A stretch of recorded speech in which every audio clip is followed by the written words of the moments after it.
அன்பானவர்களே, அன்பு வணக்கங்கள். நாள்தோறும் தொடர்ந்து என்னுடைய வீடியோவை பார்த்து வருகின்ற உங்கள் அனைவருக்கும் என் மனமார்ந்த நன்றிகள். அன்பானவர்களே, விலங்குகளோ மிருகங்களோ தன்னுடைய வாழ்க்கையை தன்னுடைய விருப்பப்படி மாற்றிக்கொள்ளவோ உயர்த்தி கொள்ளவோ தாழ்த்தி கொள்ளவோ முடியவே முடியாது.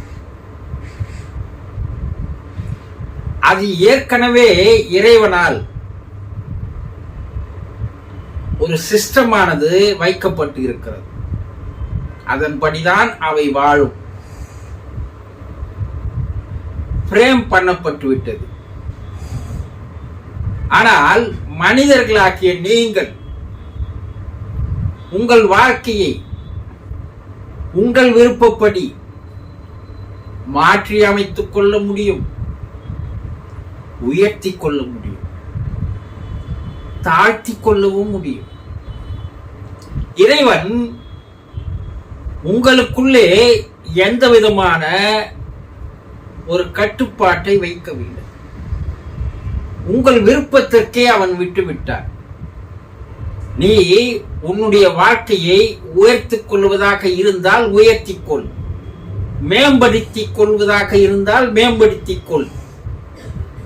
நீ தெய்வமாக மாறுவதாக இருந்தாலும் மாறிக்கொள். இல்லை இல்லை, நான் என்னுடைய வாழ்க்கையை கீழான நிலைக்கு கொண்டு செல்வேன், நான் என்னுடைய வாழ்க்கையை மிருகங்களை விலங்கினங்களைப் போல நான் மாற்றிக்கொள்வேன் என்று நீங்கள் நினைத்தால் அப்படியும் நீங்கள் வாழலாம். நான் உங்களை எந்த விதமான கண்ட்ரோல் செய்யவில்லை என்று இறைவன் உங்களுக்கு ஒரு சுதந்திரத்தை தந்திருக்கிறார், விடுதலையை தந்திருக்கிறார்.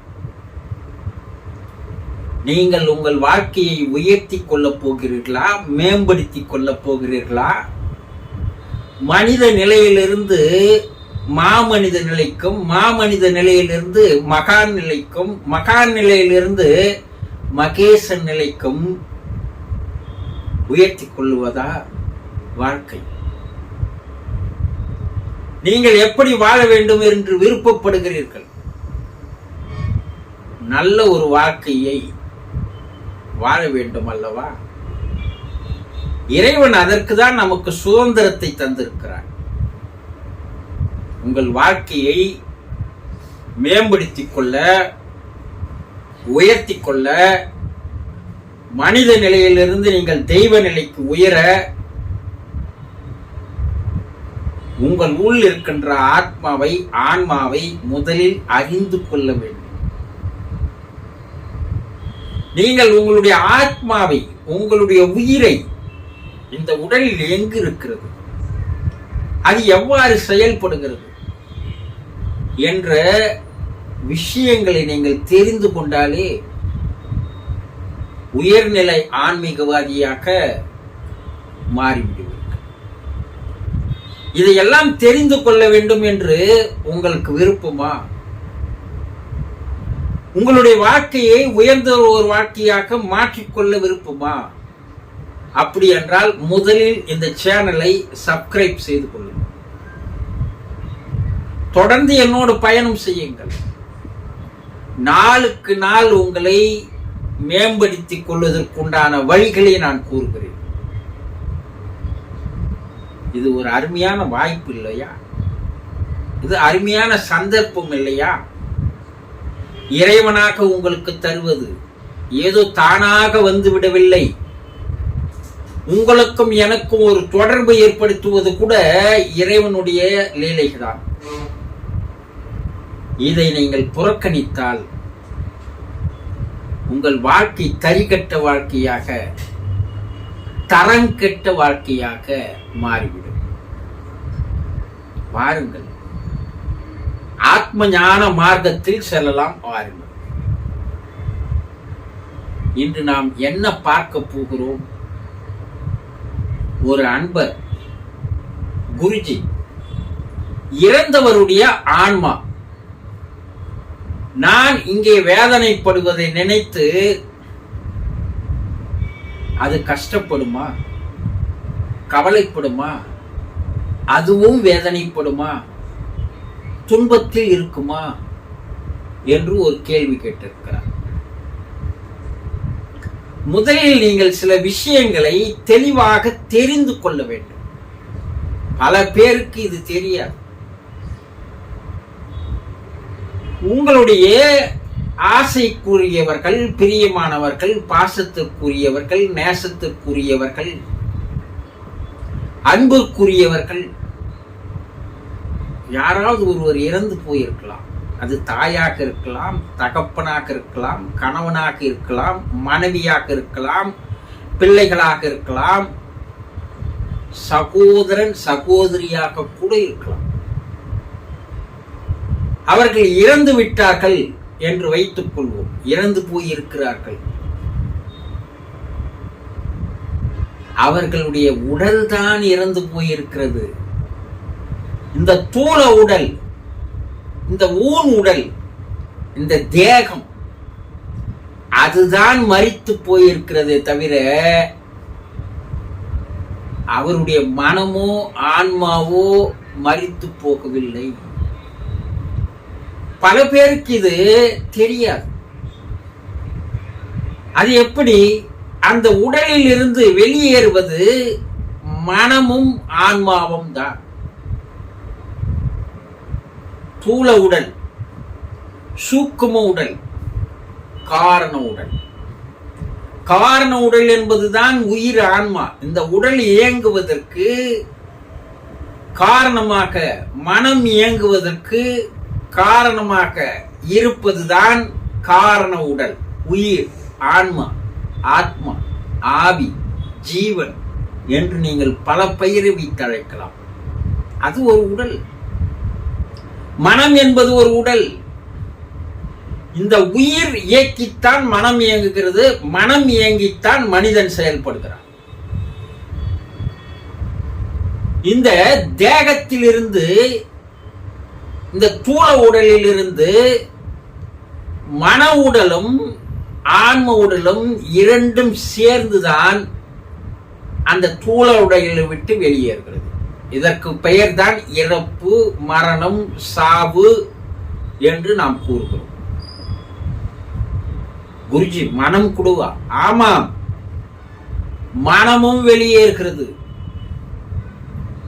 அந்த மனம்தான் அடுத்த பிறப்பிற்கு விதையாக வருகிறது. இந்த மனத்தோடு தான் ஆன்மாவும் ஒட்டி கொண்டிருக்கிறது. இந்த மனமும் ஆன்மாவும் ஒரு நாணயத்தின் இரு பக்கங்கள் போன்றது. நீங்கள் வாழும் பொழுது அந்த மனமானது தானே செயல்பட்டது. உங்கள் மீது அன்பு வைத்தது, அக்கறை காட்டியது, பாசம் வைத்தது, நேசம் வைத்தது, எல்லாம் அந்த மனம்தானே. அந்த உடலுக்குள் இருக்கின்ற மனம்தானே. அப்ப அந்த மனம் மேலே போகும்போது இத்தனை ஆண்டுகள் உங்களோடு பழகிய அந்த நிகழ்வுகள் அதனோடு தானே போயிருக்கிறது. அப்ப அது உங்களை மறந்து விடுமா? மறக்காது. இதை நீங்கள் சுலபமாக தெரிந்து கொள்ள வேண்டும் என்றால், உங்க வீட்டுல ஒரு பெண் பிறந்து அவள் வளர்ந்து 20-22 வயது வரைக்கும் அவள் உங்களோடவே இருக்கிறாள் இல்லையா? அவளை நீங்கள் திருமணம் செய்து புகுந்த வீட்டுக்கு அனுப்புகிறீர்கள். அந்த புகுந்த வீட்டில் போனாலும் அவள் உங்களை மறப்பாளா? உங்களை பற்றி நினைவாகவே இருப்பாள் அல்லவா? உங்களுக்கு ஒரு துன்பம் என்றால் அவளும் துன்பப்படுவாள் அல்லவா? உங்களுக்கு ஒரு கஷ்டம் என்றால் அவளும் அந்த கஷ்டத்தில் பங்கெடுத்துக் கொள்வாள் அல்லவா?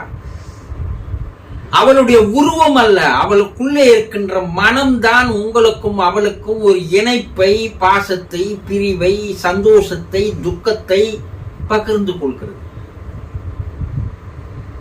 அதேதான் இறந்து போனவர்களுடைய மனம் மேலே சென்றிருக்கிறது.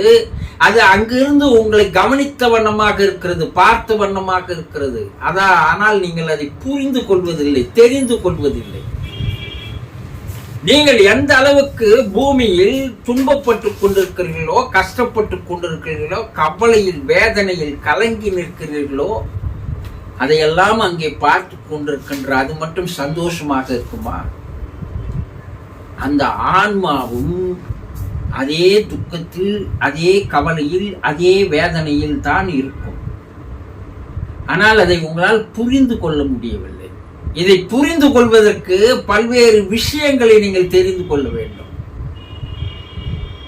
இது ஒரு சிலர் சொல்லுவாங்க, இறந்ததும் மனமும் தானே இறந்து போகுது. மனம் இறந்து போயிருந்தால் அவர் ஏன் ஆன்ம உலகத்திற்கு போய் அங்கே செயல்பட முடியாது? அவர் ஒரு மறுபிறப்பை எடுக்க முடியாது. ஆன்மாவுக்கு அழிவு கிடையாது, அது பல பிறப்புகளை எடுக்கும். அதற்கு மனம்தான் காரணம். முற்பிறப்பினுடைய நினைவுகள் எல்லாம் இப்பிறப்பில் வருகிறதே, அப்ப அந்த மனம் இருந்தால் தானே அது வரும். ஆக நீங்கள் வேதனைப்படுவதை, துன்பப்படுவதை, கஷ்டப்படுவதை, கலங்கி நிற்பதை, கண்ணீர் விடுவதை எல்லாம் அது அங்கிருந்து பார்த்த வண்ணமாக இருக்கிறது என்று ஆவி உலக ஆராய்ச்சியில் மிக தெளிவாக மேலே இருக்கின்ற உயர்நிலை ஆன்மாக்கள் கூறுகிறது. அப்போ நீங்க துன்பப்பட்டுக்கினே இருந்தா அதுவும் துன்பப்பட்டுக்கிட்டே இருக்கும், நீங்க வேதனைப்பட்டுக்கினே இருந்தா அதுவும் வேதனைப்பட்டுக்கினே இருக்கும். அப்போ நீங்க என்ன செய்யணும்? நீங்க அது சந்தோஷமாக இருந்தால் அது சந்தோஷமாக இருக்கும், மறுபிறப்புக்கு அது செல்லும், அந்த ஆன்மா சாந்தி அடையும். ஆக உங்களை விட்டு பிரிந்து போனவர்கள் நீங்கள் படுகின்ற துன்பங்களில் பங்கெடுத்துக் கொள்கிறார்கள் என்பதை சரியாக புரிந்து கொள்ளுங்கள். புரிந்து கொண்டீர்களா? சந்தோஷம்.